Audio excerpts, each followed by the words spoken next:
শুক্রবার আজ অষ্টমঙ্গলা মেয়ে জামাই বাড়িতে এলো, আমি বরণ করছি। পারি তো না, যেমন পারছে সেরকম করছে, যে যা বলছে তাই করে দিচ্ছি।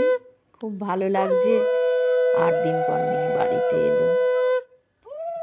এবার সবাই ধরেছে আমাদেরকে টাকা দিতে হবে, আমরা দীঘা ঘুরতে যাবো। এবার সবাই করছে, টাকা দিয়েছে, সব হাসি হচ্ছে।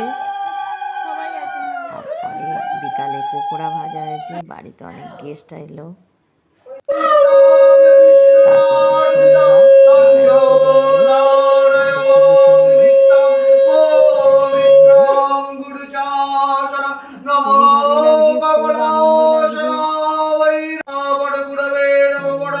কমপ্লিট হয়ে গেল নারায়ণ পুজো দিয়ে।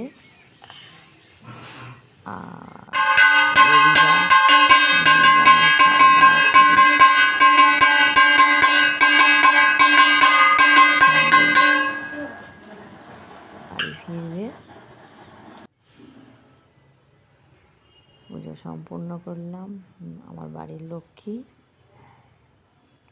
আমরা আমার মেয়েকে সবাই মিলে আশীর্বাদ করবেন।